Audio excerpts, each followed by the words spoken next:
Snow White and Rose Red. A poor widow once lived in a little cottage with a garden in front of it, in which grew 2 rose trees, one bearing white roses and the other red.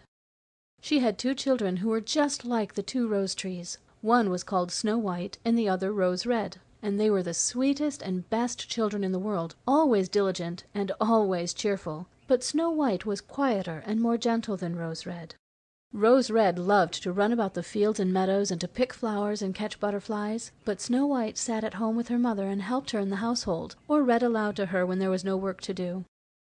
The 2 children loved each other so dearly that they always walked about hand in hand whenever they went out together, and when Snow White said, "We will never desert each other," Rose Red answered, "No, not as long as we live." And the mother added, "Whatever one gets she shall share with the other." They often roamed about in the woods gathering berries, and no beast offered to hurt them. On the contrary, they came up to them in the most confiding manner. The little hare would eat a cabbage leaf from their hands, the deer grazed beside them, the stag would bound past them merrily, and the birds remained on the branches and sang to them with all their might. No evil ever befell them. If they tarried late in the wood and night overtook them, they lay down together on the moss and slept till morning, and their mother knew they were quite safe, and never felt anxious about them. Once, when they had slept all night in the wood and had been awakened by the morning sun, they perceived a beautiful child in a shining white robe sitting close to their resting place. The figure got up, looked at them kindly but said nothing, and vanished into the wood.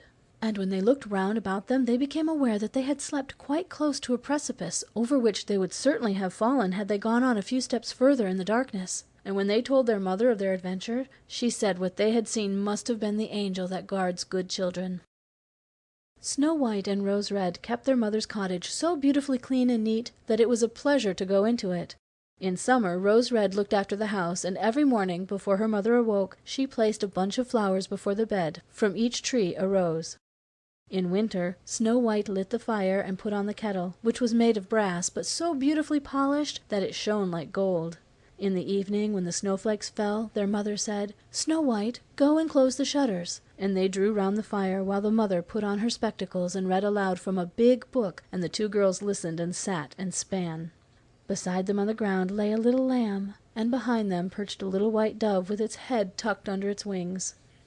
One evening, as they sat thus cosily together, someone knocked at the door as though he desired admittance. The mother said, "Rose Red, open the door quickly. It must be some traveler seeking shelter." Rose Red hastened to unbar the door, and thought she saw a poor man standing in the darkness outside, but it was no such thing, only a bear who poked his thick black head through the door. Rose Red screamed aloud and sprang back in terror. The lamb began to bleat, the dove flapped its wings, and Snow White ran and hid behind her mother's bed. But the bear began to speak and said, "Don't be afraid, I won't hurt you. I'm half frozen, and only wish to warm myself a little."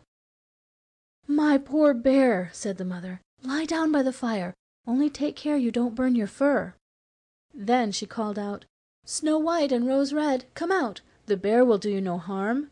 He is a good, honest creature." So they both came out of their hiding places, and gradually the lamb and dove drew near too, and they all forgot their fear. The bear asked the children to beat the snow a little out of his fur, and they fetched a brush and scrubbed him till he was dry.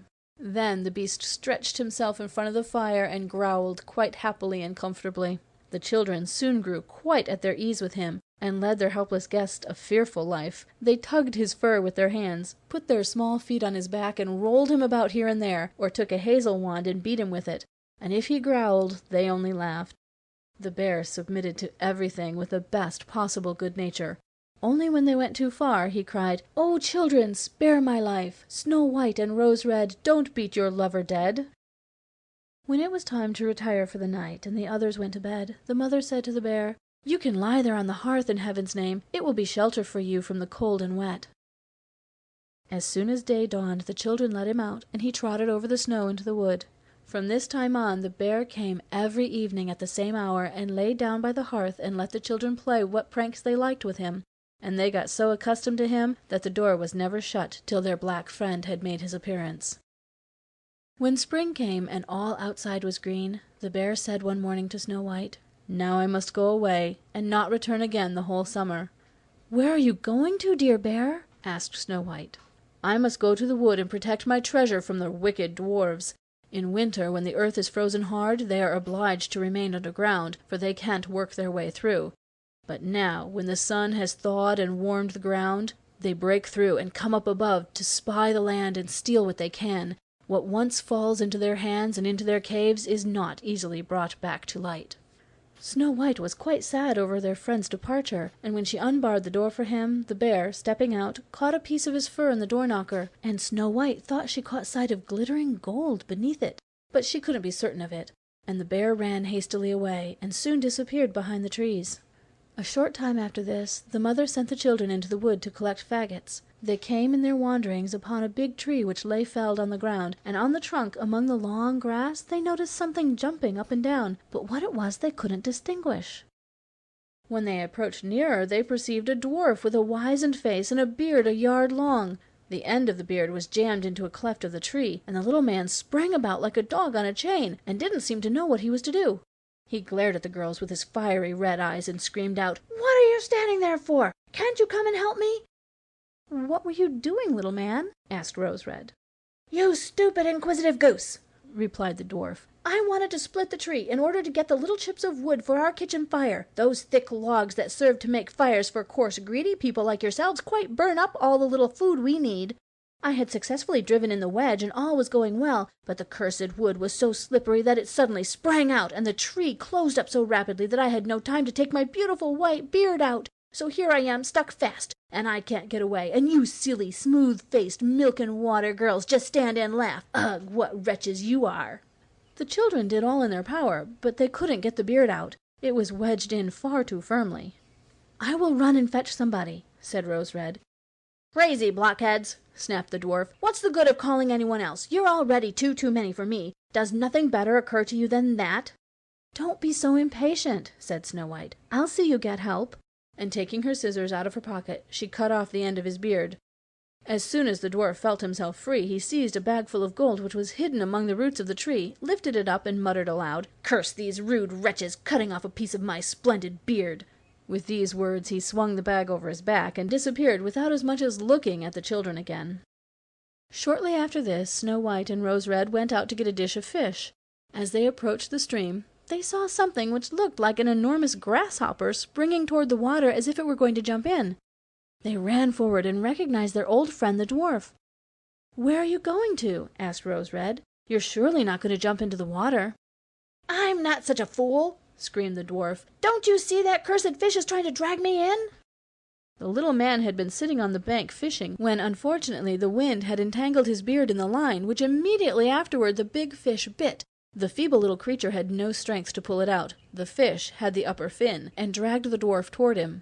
He clung on with all his might to every rush and blade of grass, but it didn't help him much. He had to follow every movement of the fish, and was in great danger of being drawn into the water. The girls came up just at the right moment, held him firm, and did all they could to disentangle his beard from the line, but in vain. Beard and line were in a hopeless muddle. Nothing remained but to produce the scissors and cut the beard, by which a small part of it was sacrificed. When the dwarf perceived what they were about, he yelled to them, "Do you call that manners, you toadstools, to disfigure a fellow's face? It wasn't enough that you shortened my beard before, but you must now needs cut off the best bit of it. I can't appear like this before my own people. I wish you'd been in Jericho first." Then he fetched a sack of pearls that lay among the rushes, and without saying another word he dragged it away and disappeared behind a stone. It happened that soon after this the mother sent the two girls to the town to buy needles, thread, laces, and ribbons. Their road led over a heath where huge boulders of rock lay scattered here and there. While trudging along, they saw a big bird hovering in the air, circling slowly above them, but always descending lower, till at last it settled on a rock not far from them. Immediately afterward they heard a sharp, piercing cry. They ran forward, and saw with horror that the eagle had pounced on their old friend the dwarf, and was about to carry him off. The tender-hearted children seized hold of the little man and struggled so long with the bird that at last he let go his prey. When the dwarf had recovered from the first shock, he screamed in his screeching voice, "Couldn't you have treated me more carefully? You have torn my thin little coat all to shreds, useless, awkward hussies that you are!" Then he took a bag of precious stones and vanished under the rocks into his cave. The girls were accustomed to his ingratitude, and went on their way and did their business in town. On their way home, as they were again passing the heath, they surprised the dwarf pouring out his precious stones on an open space, for he had thought no one would pass by at so late an hour. The evening sun shone on the glittering stones, and they glanced and gleamed so beautifully that the children stood still and gazed on them. "What are you standing there gaping for?" screamed the dwarf, and his ashen-gray face became scarlet with rage. He was about to go off with these angry words when a sudden growl was heard, and a black bear trotted out of the wood. The dwarf jumped up in great fright, but he hadn't time to reach his place of retreat, for the bear was already close to him. Then he cried in terror, "Dear Mr. Bear, spare me! I'll give you all my treasure. Look at those beautiful precious stones lying there. Spare my life! What pleasure would you get from a poor, feeble little fellow like me? You won't feel me between your teeth. There, lay hold of those two wicked girls. They will be a tender morsel for you, as fat as young quails. Eat them up, for heaven's sake." But the bear, paying no attention to his words, gave the evil little creature one blow with his paw, and he never moved again. The girls ran away, but the bear called after them, "Snow White and Rose Red, don't be afraid. Wait, and I'll come with you." Then they recognized his voice and stood still, and when the bear was quite close to them, his skin suddenly fell off, and a beautiful man stood beside them, all dressed in gold. "I am the king's son," he said, "and have been doomed by that unholy little dwarf who had stolen my treasure to roam about the woods as a wild bear till his death should set me free. Now he has got his well-merited punishment." Snow White married him, and Rose Red his brother, and they divided the great treasure the dwarf had collected in his cave between them. The old mother lived for many years peacefully with her children, and she carried the 2 rose trees with her, and they stood in front of her window, and every year they bore the finest red and white roses. End of Snow White and Rose Red.